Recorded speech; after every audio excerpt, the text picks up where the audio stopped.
Hi, I'm here with Andy Collins with Wizards of the Coast. Andy, tell us what you do here at Wizards. Right now, I serve as the manager of rules design and development, which is a long-winded way of saying I'm in charge of the guys who do all the mechanical work for the game, that write the rules and develop the rules. I moved into that job about 4 or 5 months ago after serving on the 4th edition design team for about the 2 years previous to that. Nice. 4th edition, huh? Let's discuss that. Let's.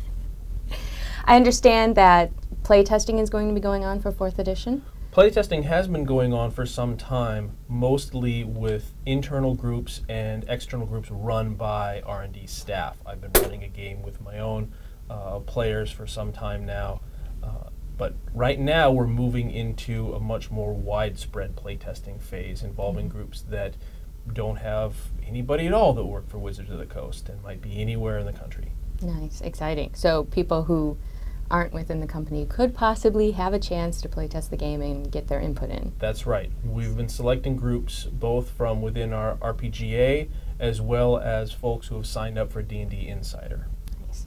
And how much of an influence is playtesting going to have with the final product? Is some of it set in stone, or are there things that you're definitely trying to work out? There's very little that's set in stone, although there are some things that are set in rapidly hardening concrete. Probably most of the benefit we're going to get out of playtesting is twofold. One, confirmation that the things we believe are correct from our design, our development, and the previous playtesting truly are. That the experiences we've had to date aren't somehow out of whack with what the average gamer out there is playing. And two, fine-tuning the details. We're going to be, a lot of the playtesting is going to be power balancing, making sure that this spell is doing the right amount of damage or that combat maneuver is having the right effect. It's unlikely we're going to redesign any classes at this point or fundamentally restructure the combat system, but we'll find out, is it fun to fight ogres?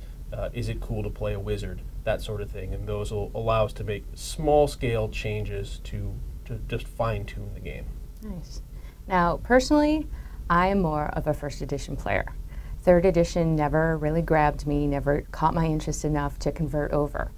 Now, with 4th edition coming up, I'm really excited that perhaps this will be the game I'm looking for. How is 4th going to be different from 3rd, and have you maybe addressed the issues about the players that 3rd edition never went over?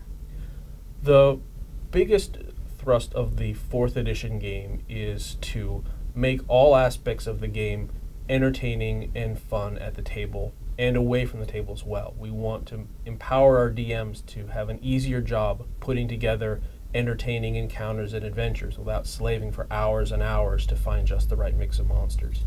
We also want to make sure that all the players at the table are having basically the same experience and having the same fun at that. No longer will it be just the wizards and the clerics who get to do fun things every round. Everybody gets to do something interesting and different on a round-to-round basis. You rogues, rangers, fighters get to pull off maneuvers that are every bit as cool as the fireball or web spell that the wizard might be throwing. Nice. Are there going to be a lot of new and inventive races or creatures, monsters, that sort of thing? Absolutely. We're showing off a little bit of new material in our first few books, and we fully expect to show off a lot more as the game goes on. We have a rich tapestry of previous edition material to draw upon, and we'll be doing as much of that as we can. But we also want to make sure that we introduce a few new things every now and then. If you don't introduce anything new in the game, then you never get the Tiefling or the Goliath or the Chul or any of the other interesting parts of the game that have been added in various editions. Nice. So, have you played 3rd edition? Are you an avid D&D player yourself? I've played every iteration of D&D that has ever been. I've been Nice. playing the game since 1981, and have every time I've played D&D, I've enjoyed the game that I've played, even as that game has changed. I've played lots and lots of 3rd edition games. I was just joining R&D when 3rd edition was in its fairly early design stages. One of the very first department meetings I ever went to, I was handed a playtest copy of the 3rd edition rules back in about 1998 or so. So that was a very exciting way to start with the department. Nice. And certainly, like I say, I've loved every iteration of the game that I've played, but I've also found as I've played each new edition of the game, it's opened up new opportunities and new exciting things that I can do that I never could do with the game before. And that's what we're aiming for with Fourth. Great. How many designers are involved with coming up with a lot? New game? We started with 3 of us back in May of 2005. I was working with James Wyatt on a team led by Rob Hainsell. The 3 of us were literally sent off into a little room with a very short set of directives about centered on make D&D fun, keep it like the D&D that everybody knows, make sure there are fighters and wizards in the game and things like that. Very high level stuff that sort of obvious common sense things. And said make a new game. Take the game that we all know and love and make it better. Make it faster, make it stronger, make it just a more entertaining game for everyone around the table. So the 3 of us spent many months meeting several hours a day to hash out things from the large to the small. We talked about classes, we talked about monsters, we talked about alignment, we talked about spells, we talked about literally everything that D&D has ever had and a lot of things that it hasn't.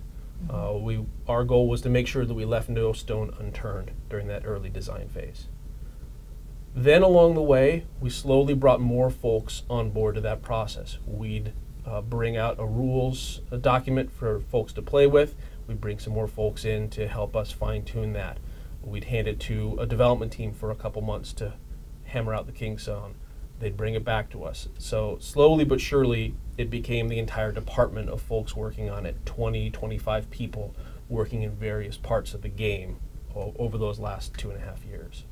Great.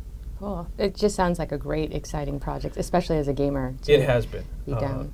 It's like nothing I've ever done before, and it's absolutely the most exciting and most fun thing I've ever worked on anywhere, really. Well, great. Well, Andy, I appreciate you taking the time to come in and chat with us. And you're welcome. I look forward to play testing it myself. Good. And I'm sure it'll be awesome, exciting new game. Thanks. Cool. Thanks.